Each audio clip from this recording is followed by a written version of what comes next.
Jeremy, go ahead and tell them a little bit about, share your name and.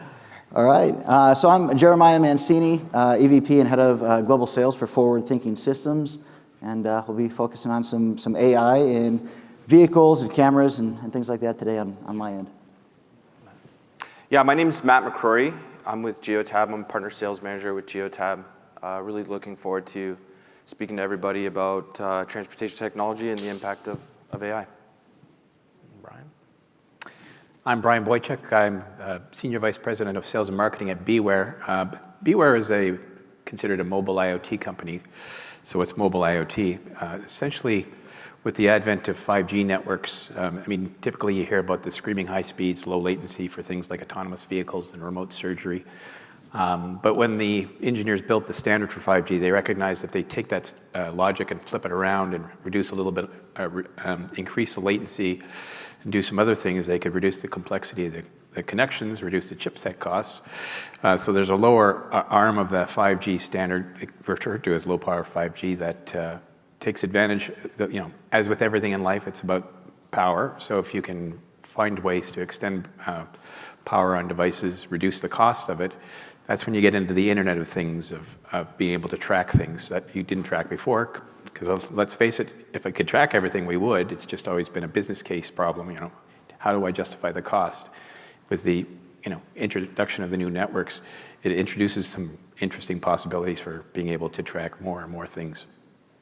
Yeah, so in this segment, we're really going to try to highlight for you folks where AI is being used today in true business cases with even some of our customers out here today that are using some of the technology that we bring together within the IoT spectrum under MetTel. So let's roll through to the next slide.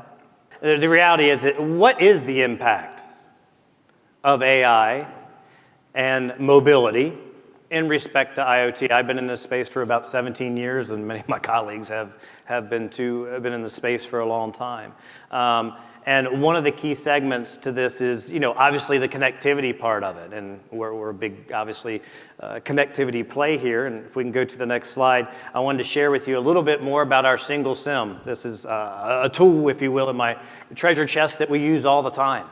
And the great thing about this is it works in IoT devices. Think data-only devices. So it's IoT, tablets. I've got customers who are just doing remote access and sites and things of that nature. And they choose the single SIM because the single SIM is a tool that allows you to work on all the carriers here in the United States and abroad, for that matter. So it's very powerful. You don't have to worry about sending out a box with AT&T here and Verizon here, so on and so forth.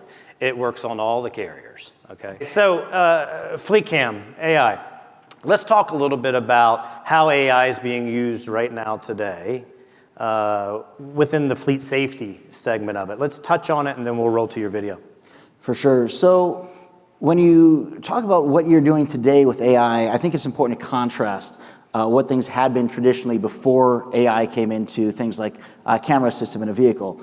So historically, if you think of drivers and people that are on the road, especially for work, if there was anything that was causing them to fall asleep or be distracted or text or things like that that could pose safety threats or efficiency threats to the fleet or to the vehicle or the driver or other drivers, you wouldn't necessarily know about it.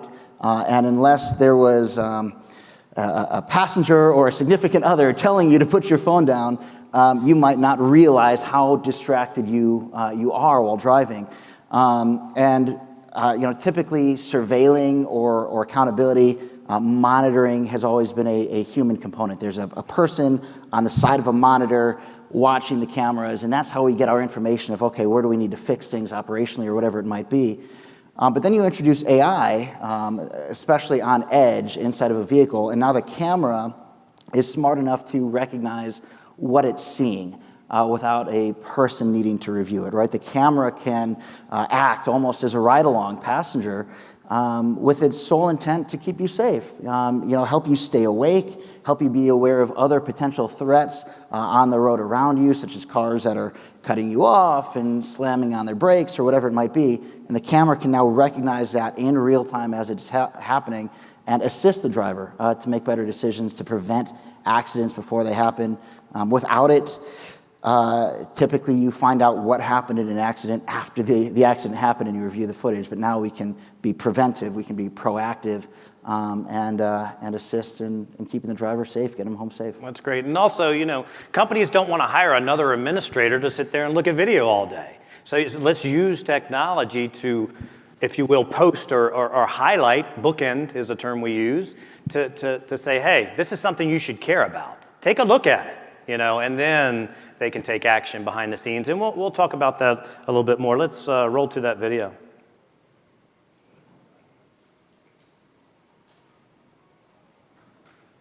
It should be playing volume.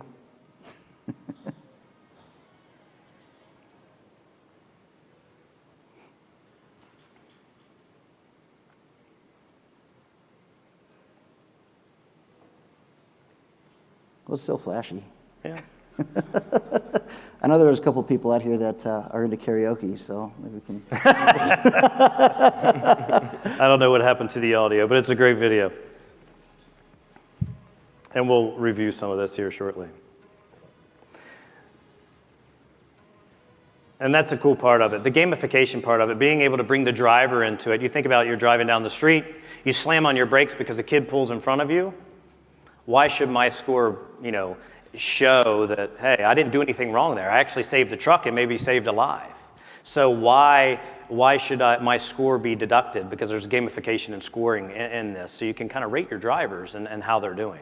And the cool thing is the driver can go back, he can view it and say, no, Mr. Boss or Mr. Manager, that car pulled out in front of me, and it's automatically, you know, pulled for their score.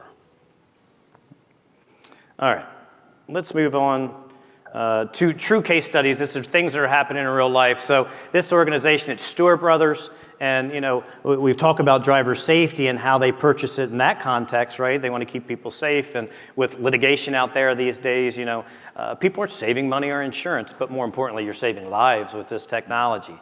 But this organization bought it for the safety benefits of this, but when we were talking, you're like, there's huge operational intelligence that they can gain from just the cameras itself. And so this company is an aggregate hauler. They lay pavement in Georgia, a big regional player there, not as big as Titan, of course, but you know has a good business down there and outside of Atlanta.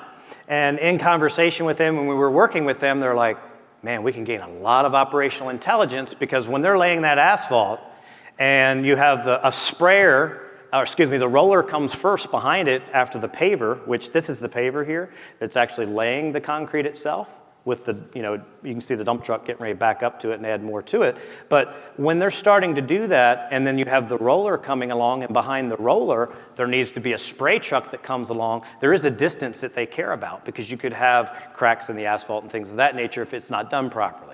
Okay, so they gained huge operational intelligence. They don't have to go back and do jobs, right? So that's more money that they're gonna have to spend to go redo a job. And having this operational intelligence has saved them, you know, tons and tons of money. Also knowing, think about a job site with guys and all these trucks sitting around, think construction for a minute. And, you know, sometimes somebody's gotta jump in and move a truck. We've got AI in the truck that has facial recognition. So I know who's driving that car. So if I move that pickup truck and I bump into something, I'm gonna feel it, right? Because we capture G-force, but we also knew who did it, you know? So it's not a, you know, point and finger game out in that yard who made those mistakes. You know, we're not doing this to get people in trouble. We're doing this to, you know, save lives, make money and save money, you know, for our customers. So great story there. Next up, many of you have been here before, you've heard about Brosnan, but as their business continues to explode throughout the United States, and if you don't know who they are, smart security really is their background. They think mall cops, okay? They have all the Walmarts around the United States, amongst other banks, and actually they do a lot of first responder work now too. So when there was, you know, hurricanes down here in Texas, they're sending troops in to help maintain the peace with the police. And they do a fabulous job of that. But this intelligence is used a little bit differently with them. They use it to monitor not only what's happening in the vehicle as you see here, but also what's happening in the parking lot. And what's unique about this solution is you see all those little blue dots, they're little snapshots. The system's set up to give them snapshots of what's happening in this Walmart parking lot. That's what they do. They ride around. They have to ride around so many times, and they have to hit certain checkpoints. And the stories that we have behind of things that happen at a Walmart parking lot were just floored me, quite frankly, over the years. And some of it actually kind of sad and scary.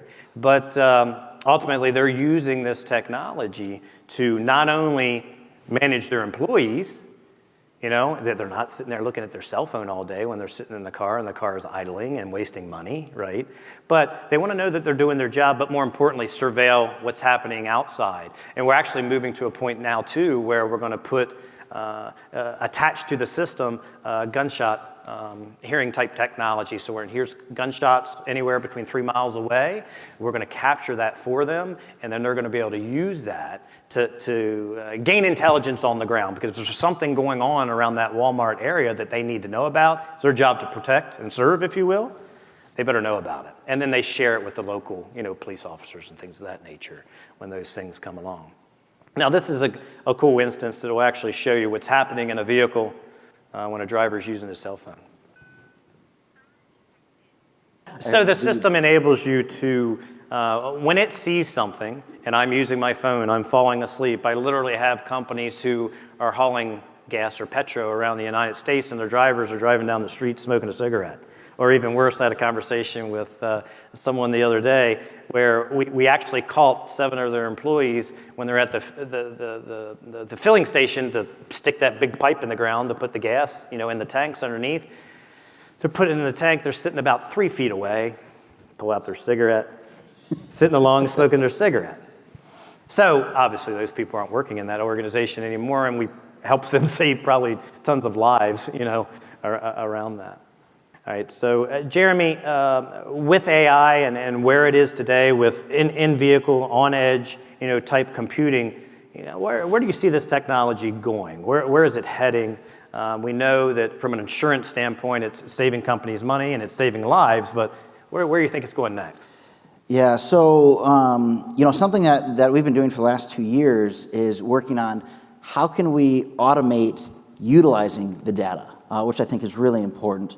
There's a couple different components when you look at fleet technology. There's what's happening inside the vehicle. That example of the video when the cell phone was detected is it says beep, phone detected, and so the driver is told what action they need to correct. So there's that edge AI technology happening there, and so that AI can evolve to recognize more things. As recently we've added pedestrian alerts if there's a person in the pathway and the vehicle starts moving. This is great for school buses and on construction sites and things like that.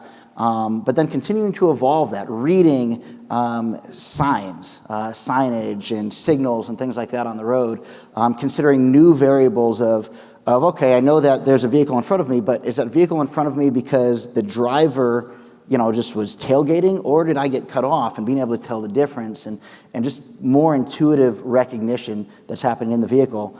That's one side of it. And then the other side is, okay, as a fleet manager or operations director or safety director, getting all of that information is fantastic.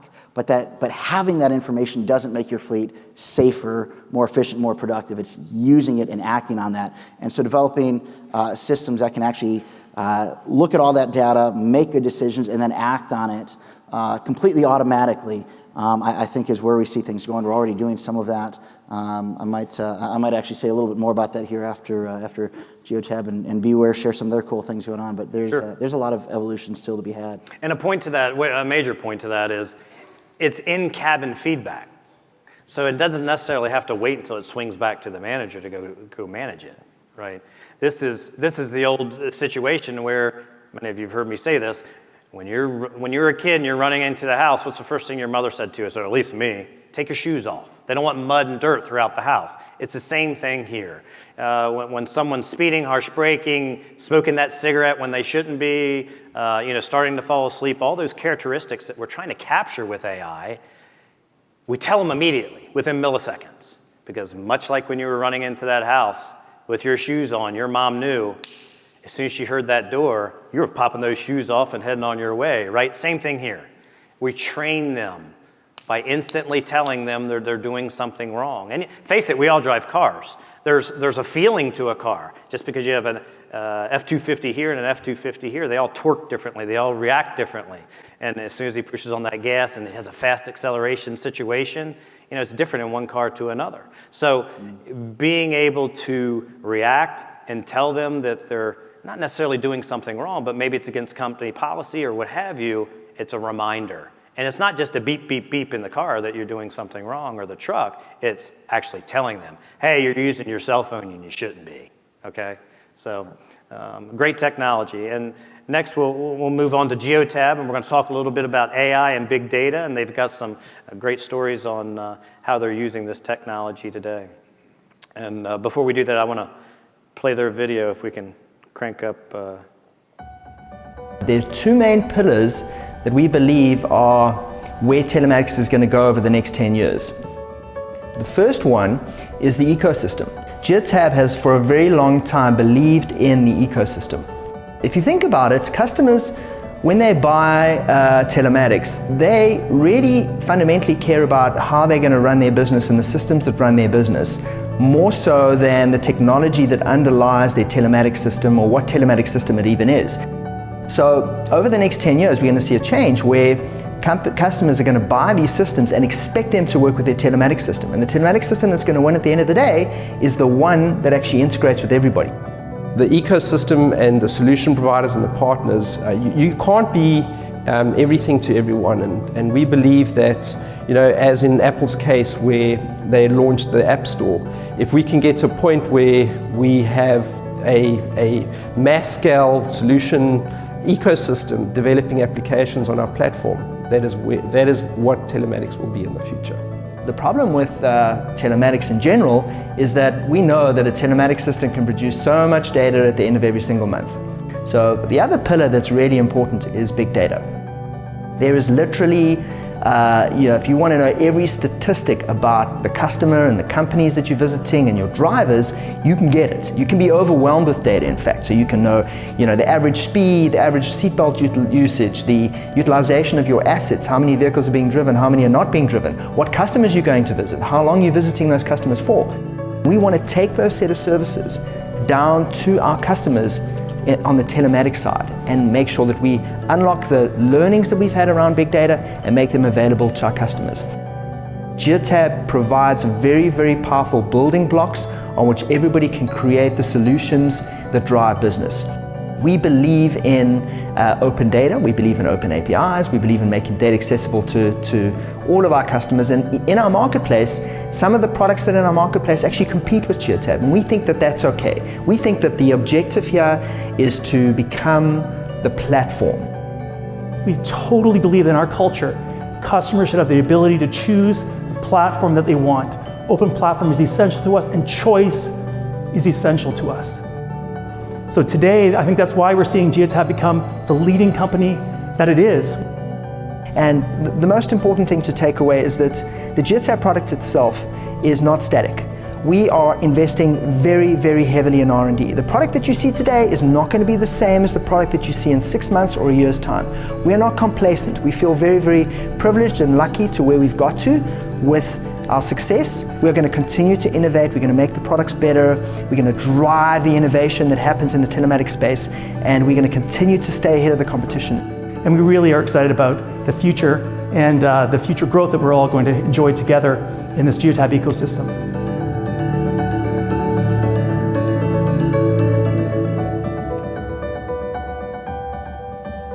All right, so Matthew, let's talk a little bit about AI, big data, because we know you all collect a lot of data and have a lot of data points. Talk about that a little bit, and then we'll roll into some real life stories. Yeah, so much of that video was done by Neil Cause, our owner and founder, and he's often a tough act to follow. But the main concept behind Geotab is being an AI-powered platform for customers and for fleets. And they spoke a lot about ecosystem, and full disclosure, we're all ecosystem partners here as well. Powered by the Geotab platform. And I think to Jeremiah's point, if we just take a step back to understand where it started over 20 years ago, it was really a GPS system. You talk to a lot of people who are looking for GPS tracking, and that is such a small piece of what we do today. And it's really no longer okay to just look at fleet performance. That's not really what this is about. And naturally, over time, using artificial intelligence, or really what we refer to as data intelligence, we have full teams of data and analytics representatives that work at Geotab, developers, data scientists, and we believe in using data intelligence, right, which combines advanced analytics tools, machine learning, artificial intelligence, optimization, combined with the relevant industry data that we as a company hold, and really helping customers drive outcome-based decisions, right? And those outcomes are focused on the pillars that we focus on, which are improved safety programs, cost reduction, decreasing downtime of assets, expandability and compliance. Those are really the things that we try to focus on. And so back then, where we were just looking at a dot on the map and we were helping a company understand where their asset was, we fast forward to today, where we are over 40,000 customers, we're over 3.5 million devices in 150 countries, which is generating over 55 billion points of data every day, right? That is a lot of data. And it's no longer okay. Ryan had mentioned, I've spoken to a lot of customers over my 6 years at Geotab and asked them often, who's in the room is its responsibility to look at the screen all day, right? And the answer is no one. It's never anybody. It's a waste of time, it's a waste of resource. And so where AI and advanced analytics really come in is that the system needs to tell you where to focus your attention, when to focus your attention. And that's really where we've concentrated our efforts over the last decade and where we've invested very heavily in our platform. And so really quickly, a few ways that we have done that is through something that we've created recently over the last few years and continue to invest in, which is called Active Insights. And Active Insights provides a variety of different insights into your fleet data, but it really works on a few fundamental things. A lot of it has to do with benchmarking against your own fleet data, benchmarking against other fleet data. And our hope is that by putting that data in front of you, for example, intelligent zoning is something that we worked on, where we had a lot of hub and spoke or last mile delivery that would use zoning based on address information and found that their reporting was off, right? Or the time spent within that zone or at each customer didn't seem right. And so we were really able to use artificial intelligence, machine learning to say, hey, it's not actually, the address you have zoned is not actually where your vehicle's stopping, right? Maybe there's a loading dock or there's a warehouse in the back. And so over time, as the fleet continued to drive those routes, the system is able to say, hey, this zone is actually wrong. Your zone is supposed to be here. And as a fleet manager or somebody in operations, I could choose to action that data manually, or I could choose to allow the system to action that data for me. And those are the kinds of things that we keep introducing into Active Insights. Battery degradation is another example where we've collected all this fleet data where we're trying to help our customers understand, when is my battery going to die, right? We know that we can't always rely on the driver to say, hey, there's a problem. These people are on the clock, their livelihoods around making deliveries and driving the vehicles. And so, again, over time, driving these vehicles, the system's able to say, hey, there's going to be a problem here, right? And as a fleet manager or somebody in operations, I then have the opportunity to proactively schedule the maintenance, again, decreasing downtime and getting that vehicle back on the road as quickly as possible. So benchmarking against your own fleet, right? Fuel consumption is another big area where you can benchmark all your fuel data across your entire fleet. The system starts to recognize anomalies and say, hey, something doesn't seem right here. Well, then I'm going to look at that and say, hey, is this an asset utilization problem? Is this a maintenance problem? And the system is going to prompt me to look at that. We then move to Analytics Lab and other products that then benchmark your fleet data against other like fleets. There's opportunities to do that, certainly in sustainability. It's a very large pillar that we're working with a lot of organizations, a lot of government customers on today. But we're also released something called the Safety Center, where we're benchmarking safety data of either like fleets or all fleets, where then you can then go in the system and understand where does my safety benchmarking compare to other fleets that are like mine. Instead of just implementing telematics and saying, hey, arbitrarily, here's my new safety policy, the system can prompt you and really educate you on what your safety policy should be. Again, driving outcomes related to safety. It's super important to us. So that's some of the fascinating things where we see AI and machine learning really taking us as an organization, and really that we feel we have a responsibility to do. 55 billion points of data per day, growing every day, that's a lot of data. And so again, it's a responsibility we feel that we can bring to our customers and really drive value in helping them make these decisions.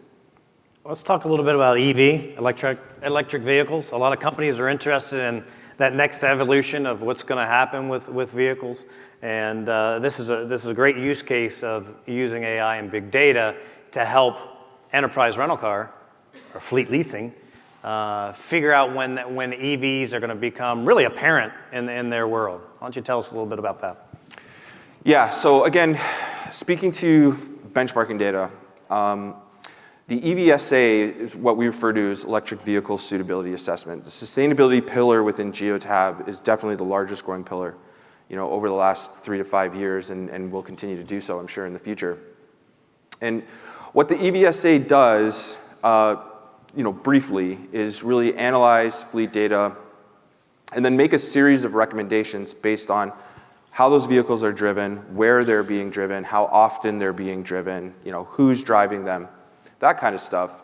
And with enterprise, some of my colleagues at Geotab worked with them. That's essentially analyzing 91,000 of their fleet units over a 3-month period, over a 6-month period. And what the electric vehicle suitability assessment does is then spit out a series of results that says, and you can see here on the screen, not only these are the areas that you can focus on electrifying your fleet, but this is the cost saving that it would result in, and oh, by the way, this is the CO2 emissions that it would save you as well. This becomes equally as important for a lot of enterprise organizations that we're working with, that are now including sustainability reports. Essentially, we just released ours for 2022. It's publicly available if any of you want to see it, and that report says not only what are we doing to contribute to climate change and eliminating climate change or reducing climate change, but it also speaks to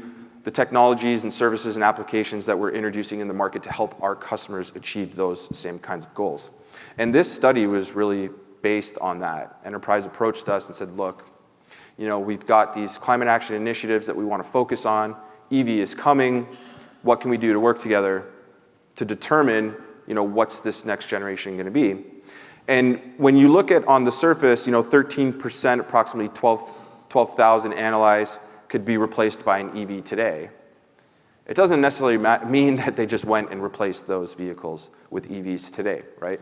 But in the case of enterprise or any rental or leasing organization that is really in the business of managing depreciating assets, really allows them to plan for the future, and not only plan for their own future, but work closer with their customers to help plan for their future. And I think the interesting thing is that on top of the EVSA, we also have the ability in Analytics Lab to make actual EV recommendations.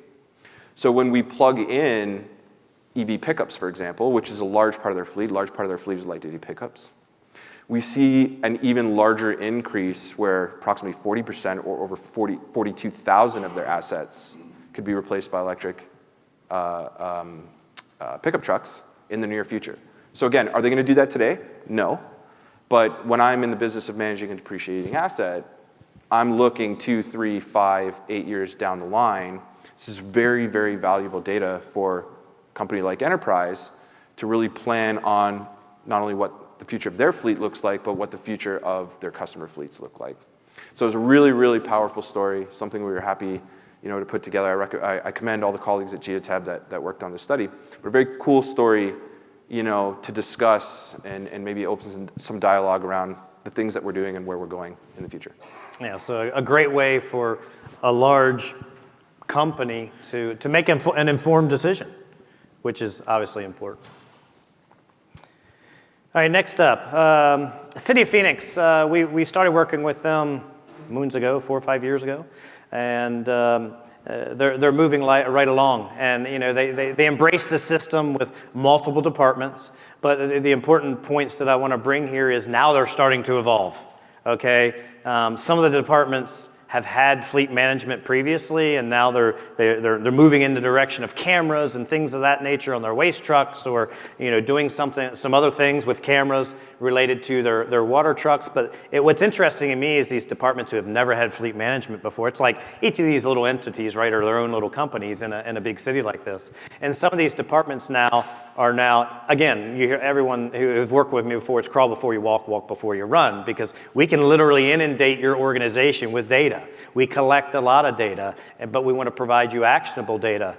And from there, they've moved away from worrying about the vehicle as much, and it's more of a scenario where they're using it for utilization, because they want to, okay, we've got a truck that's not being utilized over here, and I need to move it over to this shop because they just had a truck that goes down and it's available to, again, how long are they spending on that job site, and getting an understanding of, a true understanding of, this type of job should take on the average 2 hours versus this job taking 30 minutes, those types of things. And we're giving them actual data for operations to really consider how they're planning things in the future for these types of jobs, because the data is there. Now they don't have to listen to their guys and saying, hey, this job normally takes, I've been doing it for 20 years and it takes about 3 hours. Now we've got actual time limits as to when they're there and when they're working and things of that nature to improve the operations, because that's really what they're there to do. Improve operations, save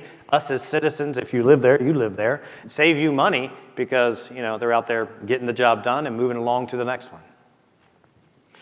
Next up, J.H. Kelly. This was an interesting story out of the Northwest.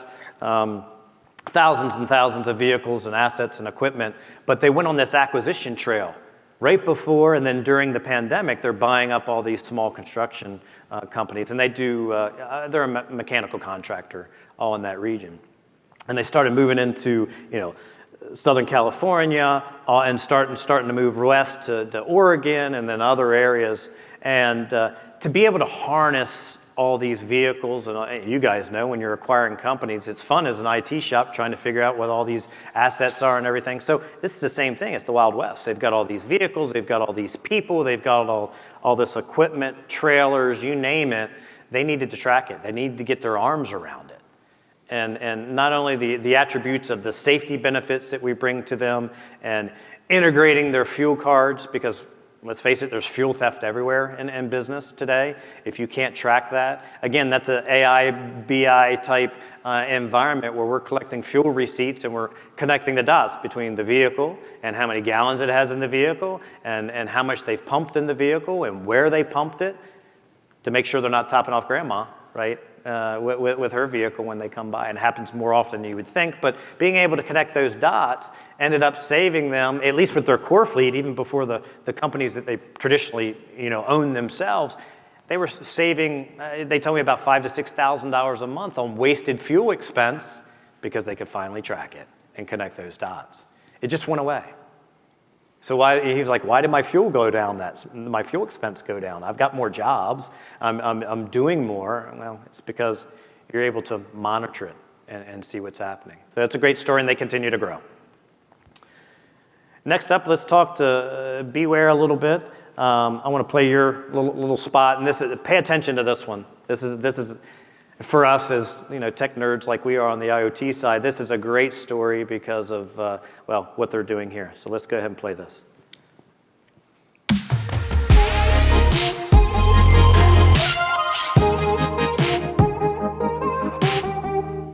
Travel motorcycles, we started 2 years ago. We were on the bike show in London, and there we had the idea to make like a flat tracker for the cities. Yep. For both, actually, for the cities and off-road. BeWhere is here in the GSMA's foundry demonstrating some low-power 5G use cases. So one of the things with the new technology is that we begin to discover some endless use cases that we hadn't considered before. And in this particular case, we've launched recently a small device called a B-Mini, an asset tracker. And what we've stumbled across is a need for tracking motorized equipment like electric motorcycles or e-bikes. And we've integrated with it to provide a low-power tracking device that can do things like acceleration, we can do G-force impacts, we can do tilt, those sorts of things. Our partnership with BeWhere is quite important because the device they deliver us is a simple device, simple to integrate in our bike, it's very easy to use. And it's not just an anti-theft device, it's also for security. Like if somebody crashes the device, it registers it and it sends out an SOS. So it's not just an anti-theft, but also a safety device for us. The co-founders of BeWhere, the senior management team, we were all pioneers in the vehicle telematics market about 24 years ago when we launched. And with low-power 5G and asset tracking and connected sensors, the whole opportunity is really orders of magnitude larger. It's just we call it an obnoxiously large opportunity. And the only way to tackle something that large is to have a strong partner network. So with the help of GSMA, we're able to evangelize technologies like this. With the folks like Accor, BMP Business Mobility Partners, with folks like T-Mobile, we're able to get the message out to a wider array of people, because generally speaking, people aren't sitting around waiting for stuff that didn't exist. You got to bring it to them. And with their help, we've been able to bring the technology to a broader mass. The move towards miniaturization provided us with a platform now to address some interesting requirements that we've come across in the last 4 years since mobile IoT has been introduced.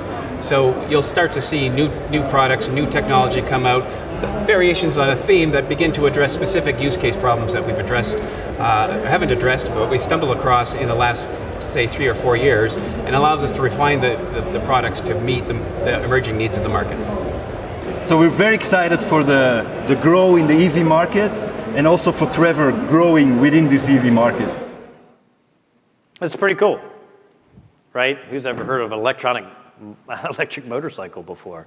But they're powerful. I read about them. That's pretty cool. But the biggest thing is it's not even the location intelligence that they saw gains. I think an important part when it comes to IoT, there's always something you don't think about, right? When you're sitting down with the client, and we're going to come to that here in a minute. But in this case, it wasn't just theft recovery and knowing where they are, but they know when somebody has an accident. Think how important that is to that person's safety, because we collect G-force. We understand there's an accelerometer in there. We know when there's so much G-force that thing's fallen down, there's been a big impact. And think about the safety implications of that and the type of services and basically, again, saving lives, keeping people safe and hopefully continuing to enjoy the bike itself long term. In doing this one, what was tough about it? What was your hurdles as you were taking that little B-Mini you have there in your hand and making it work in that type of environment? What were those hurdles and how did you guys tackle? Well, it's new networks, new technologies. We certainly didn't know all the use cases when we went towards miniaturization. So we recognized that technology moves towards miniaturization. The typical devices we were working with were more of this size, which we thought was pretty small, and there's a ton of use cases for that by itself. But we kept stumbling into, can you make it smaller for different types of equipment, something that's not as obtrusive, say, in a smaller, like a generator or something like that. And in this case, and in others, people like it. It's a USB rechargeable. You get about 500 reports on a full charge using GPS, but we've also discovered a bunch of use cases where if I suppress the GPS, these devices also have indoor location very similar to Android phones, Pixels or iPhones. When you're indoors, GPS doesn't work, so they sniff the Wi-Fi access points and they pinpoint you based on that, so you know where to send the Uber or order your pizza and that sort of thing. So that combination of and you suppress the GPS, you get 1,500 to 2,000 reports. So if you think of equipment like the scissor lifts that we're putting up the stickers there yesterday, they'll spend all their time indoors. You can track it. Same concept with the electric bikes. I mean, it's low power 5G, and as with everything in life, it's about how do you manage the battery power on your phone, your tablets, you name it, your Fitbits. those sorts of things. It's the same thing with asset tracking. Part of your cost of asset tracking is how often do I have to change batteries, or how often do I have to touch a device. At the same time, find something that's reusable for tracking things. In this particular case, low power works quite well in that scenario, right? You're developing an electric bike, and of course you're sensitive to how long is it going to last, how many kilometers or miles I'm going to get out of that device. So from that perspective, that made it interesting. The ability to tap into power, into the bike power, to recharge it, to give you that location piece. The form factor, being able to slide it into an interesting bike, the bike without having to do much extra work. All of that was sort of just evolved kind of naturally in time. In some cases, they take the shell off and they just put the board in and tap into that. And we're seeing a lot of that with the electric market. So e-bikes is another big one. We do a bunch of work with folks like Lyft for e-bike rentals. Similar idea. You need the location piece, but you can also pick up things like impacts. So they'll be programmed to report based on the power. You can adjust the power, the configuration remotely, but it'll report based on motion. And then you have geofences that integrating in with other applications. If they go outside the parameters, at the end of the day, if somebody just leaves the equipment somewhere or something happens, they know where to find it. So, it was a gradual evolution. I think the biggest challenge is uncovering the use case. Once you find it, there's many ways to skin the cat, and this picks up a few more cats along the way, I guess. Right. Uncovering the use case, which we've got another one. This is a very unique use case that kind of hits home to all of us probably. You probably see these laying around the side of the road. These are fiber spools, or fiber reels as they call them. And the reel itself is worth about $5,000, this big piece of steel. People steal them, let alone they steal them. Theft happens when the fiber's on there, and that's $30,000 to $50,000 or more based on the type of fiber they're having on there. And it's a company out of North Carolina, huge fiber manufacturer. And the thing is, they couldn't figure out where these things were after they were used. The problem is they had to charge their customers for them because it's actually on the customer site, and they ended up losing them. Then they end up losing customers because they make them mad because they're going to charge them $10,000, right, for 2 spools that they lost. Well, they wanted to tackle that. They wanted to bring them back home and get them back into production. They produce about 2,000 to 3,000 new fiber spools a year. So losing, and I won't tell you how many they lost a year, but it was a good amount that they lost per year, and literally putting on a device that's only $15, probably less than $15 a month, definitely pays the ROIs there. But the cool part is they came into this as, all right, theft recovery, we need to know where it is, and recycle these things and get them back to the plant so we can throw some new fiber on there and get it out the door, right? But what they're starting to see is improved customer communications, because they have no idea when they're done with that spool, so they can send their guy out there to go pick it up and bring it back home, right, to North Carolina to basically do the job. Also, another critical problem is, how do you install one of these things on a piece of steel like that's moving? Well, here's what we did.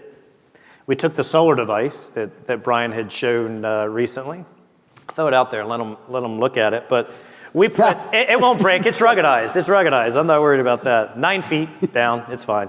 So we put these industrial magnets on there, about 70-pound magnets on each side, and plop, they throw it on the side. So when they're scanning out that spool, because each of them have a barcode, right? They need to be able to track it from their standpoint. As soon as they scan it, we're collecting that information. That device is named, which kind of connects that device to that particular spool. And then from there, it's named in the system, so it's reporting properly. They know that device ABC123 equals spool that's going to this customer. From there, they're able to move along and see all this intelligence. They're seeing the spool go up to their customer site. Once it hits the customer site, it's geofenced, so they know it's there. They know when it's there. They know how long it's there, okay? So another cool part of this technology that Brian has, especially outdoors, is not only is it using LTE from a cellular standpoint, but it also, if it's not getting a good signal, especially from a cloudy day, can't see the satellites for whatever reason, it's triangulating with the cell towers around the area, which is important. So it's a second look into where is my thing that I'm kind of looking for. Now, what we're finding interesting now as we go through this, think about it. They're taking these fiber spools, they're loading them up on the back of a truck, and the thing slowly spins as the fiber is getting put underground. Here's the important part. They know now the difference between when it's traveling down a road, it's going faster, right? Think something's moving, it's moving much faster. And now we're going to start catching data as to when they're laying it, because they're going slower, right? And the thing's sitting there moving. So they can sit there and say, okay, this spool, it went fast to the job site, roll, roll, roll, roll, roll. You can see the difference in it from the accelerometer. And then next day they come out to work, roll, roll, roll, roll, roll. Well, when that spin stops slow rolling and we see it speed up again and go to the customer's job site and it hits that geofence again, we know how long they had it, how long they were using that spool to lay X amount of yards, if you will. And again, we're providing intelligence for them to, one, help their customers, but get that retrieve and be proactive and get that spool back so the customer's not charged, it's not wasting space in their yard. There's so many things that we're learning, and we came into the conversation of, I just need to know where these things are. But I can guarantee you most of the time we can find other areas that this technology is really going to help you as well, that wouldn't be foreseen otherwise. Let's see, next up, Ms. Christie. So Joeris Construction, this is a very interesting scenario. Big construction firm here in Texas, and you kind of work nationwide. You want to go ahead and tell your story? Yeah, so Joeris is a general contractor. Actually, we do mainly just in Texas. 7 years ago, we were what you would consider a small general contractor. Today, we are pushing very large. And we struggled with getting internet to job sites just like everyone else does. How do we get connectivity? We came up with the solution using cradle points and gator boxes. But once we got those created and getting out to the site, we realized that that's only really half the problem. Once we get this equipment out to the job site, how are we going to know it's at the right job site so we can bill the owner for the usage on the LTE and the connectivity on the cradle point? So that's when I reached out to our MetTel team, and I asked, what do we have? At first, when I was looking, the first thing that came to my boss's mind was, well, we'll just throw some air tags in there.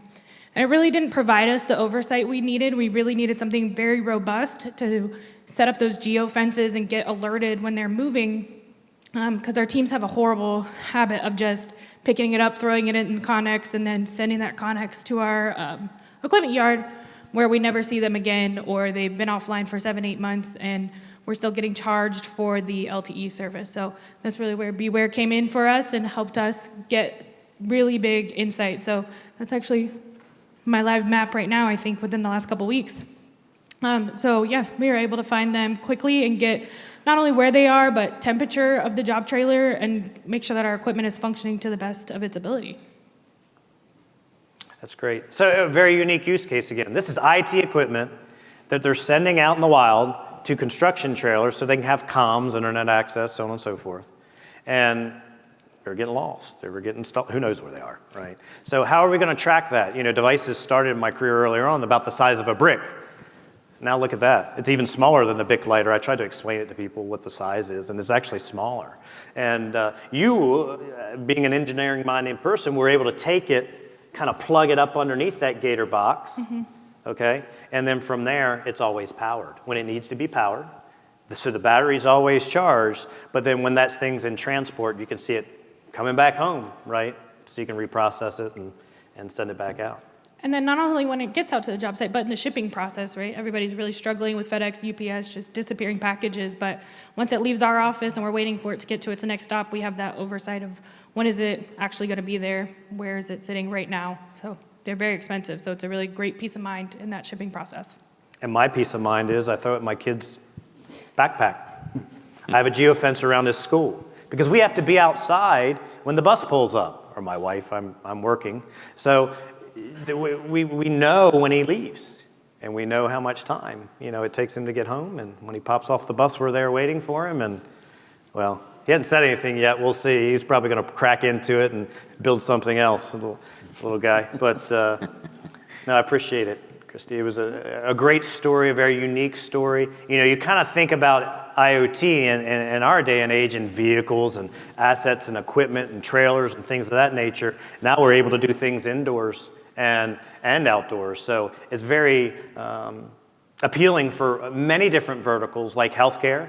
You know, they're using this to put it on a respiratory machine because I need to know where it is inside that hospital. And look, it's a lot cheaper than, you know, putting in an RFID network in your hospital and those types of things, right? So consider these solutions. They're great solutions. And before we, you know, kind of close the panel out, is there any questions, anything that anyone wants to bring to the table on the panel itself to talk about the next evolution, or even from the audience of any questions about the technology and how we're using it today? There's one question. I can't see him.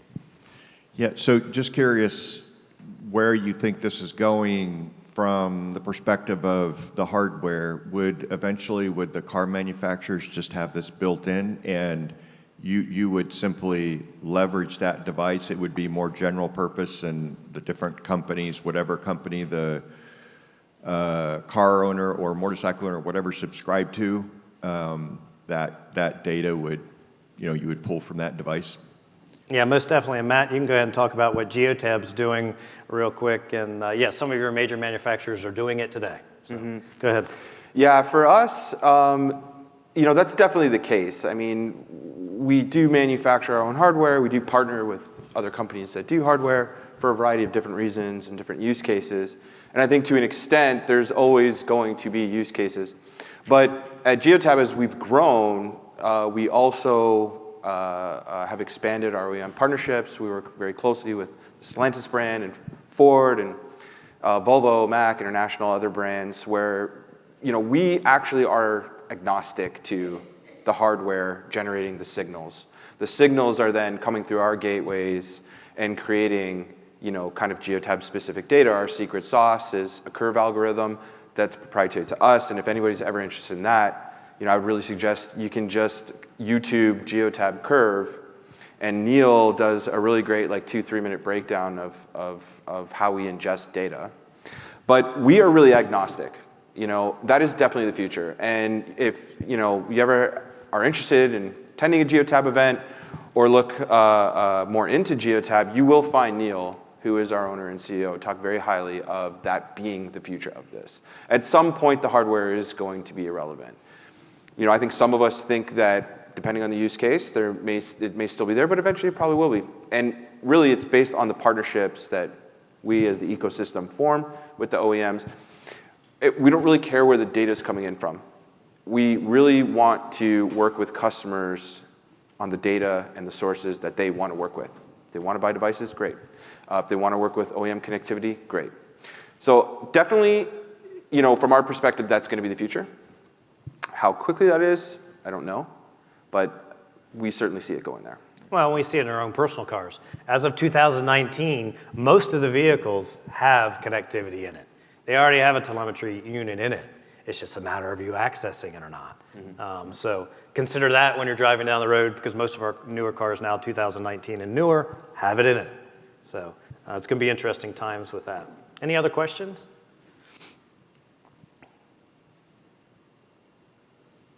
No? Can't see anyone. Jeremy, talk to a little bit about the evolution of AI in respect to cameras and kind of where that's going. And then we'll end with Brian. Yeah, so, all these pieces, so we partner together so frequently at Geotab, BeWhere, my organization, and it's really cool to see all these different pieces come together. I mentioned earlier that I think a big part of it is going to be automating the usage of that data, and so what it looks like right now is, whether it's from a BeWhere device or a Geotab device or a camera device of ours, our ability to pull in all those data points, have an AI engine that looks through all of that and makes informed decisions, and then actually directs those decisions to the people that can make the changes, which is really the driver. Right? At the end of the day, I think we could all agree up here that having all the data, again, doesn't change the fleet, and even an administrator having the data doesn't change the fleet, right? Because it's the person that pushes the gas pedal, pushes the brake, turns the wheel, that sort of thing. And so finding a way to automate coaching is important. And as you know, a lot of companies in here, a lot of you guys expand through acquisition, which means you're constantly encountering varying styles of coaching and driver safety and fleet management, and the ability to manage those by saying, hey, we're going to implement a system that's actually going to take the work off of your administration's plate, and it's going to automate some of the things that you guys have been doing manually for so long. Acting on the data, I think, is really, really huge. And the last piece that came to mind that we're playing with right now is what's the next form of assistance for a driver besides just the safety piece? And it could be using the facial recognition part that, you know, Ryan, you get in your car and it says, good morning, Ryan. The weather today is going to be about 30 degrees. Watch out for icy roads. You have 7 stops. Your first one is Walmart at this intersection. Would you like us to navigate there? And then it's a combination of assistance and AI, taking in data, pushing data, marrying it all together, and creating a really great experience for both the driver as well as taking a lot of the load off the plate of dispatchers, administrators, and safety directors. Yeah, and the important part is we're really going out and we're building a mobile office for that worker. That's the reality of it. And a lot of this technology now, especially with the camera side of it, it does camera with AI, right? But it has push to talk. Yep. It has Wi-Fi access. And it goes panic buttons, you name it. It's on and on and on. And it's one little unit that sits there and does all of this. So we're able to combine all of this under one umbrella, if you will, and then provide that intelligence to the operations to tackle what they need to tackle, right? Brian, how about your side of the fence? You're a little newer world, when it comes to the NB-IoT and MIoT side of things from a connectivity standpoint, which was an enabler to enable that, battery-specific, battery is very important for these devices and the longevity of the device so our customers don't have to touch them all the time, right? So where is this technology going in your mind today, not only the hardware, but the software and the analytics that you provide? Oh, it's interesting. So, I mean, the evolution of the technology, the introduction of 5G, those sorts of things, it introduces these large opportunities. We call them obnoxiously large opportunities. There's so many things that could be tracked today. It's sort of we were originally in the vehicle tracking space. This one's larger. Typically, things are in the back of vehicles. So the evolution of the business models has changed quite a bit. So this openness.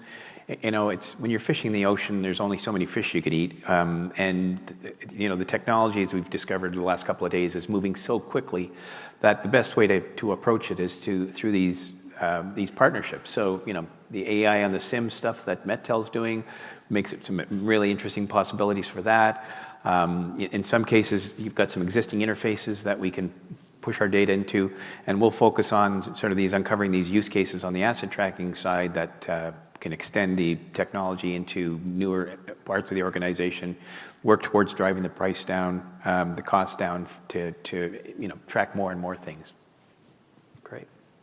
I appreciate it. I think we've done our job. Thank you, everyone. Thank you. Thank you.